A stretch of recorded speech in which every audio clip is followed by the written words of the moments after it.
My story, I was born in England, and notably precocious would be a term I would use. So when I was young, I used to consume knowledge, I mean very young, and get bullied for it because I was a bit smart. So I actually learned how to clown to preserve myself, and I think that's lasted. So I think I'm still a bit of a clown, but I'm still a bit precocious.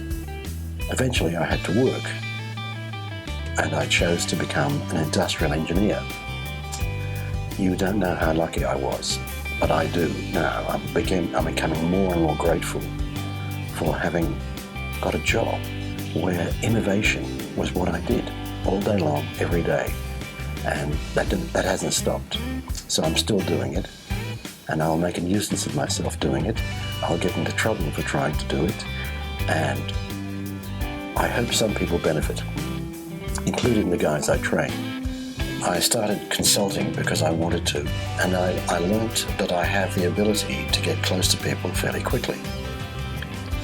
And one day on a sales competition call, you go running around your existing clients, hoping to get some more business from them. I met with this fellow he was CFO of a very large company, and I'd been dealing with him. We had provided some services to him. And I wandered in, and he says, "Okay, Jim, what is it this time?" And I said, "Well, actually, it's the financial year competition," whatever I said. I described what it was. So he said, "Where's the order?" And I had a blank order pad, and he signed that blank order. And he said, "You know what I want.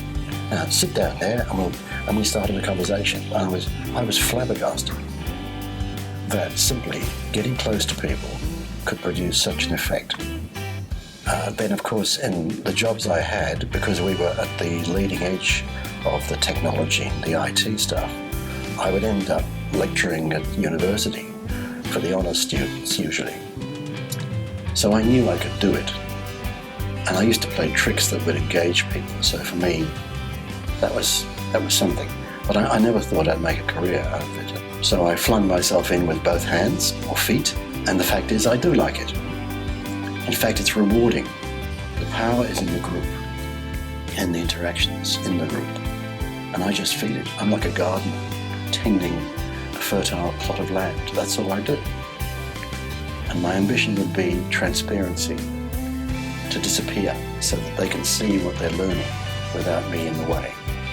So my advice to someone taking one of our courses is to understand that learning with a group is much more powerful than doing it by yourself. So the interaction that you get with other people who are learning too accelerates your progress, and you get the insight from a whole room full of people who are professionals like you. So I'm telling you, get into one of our groups and you'll love it.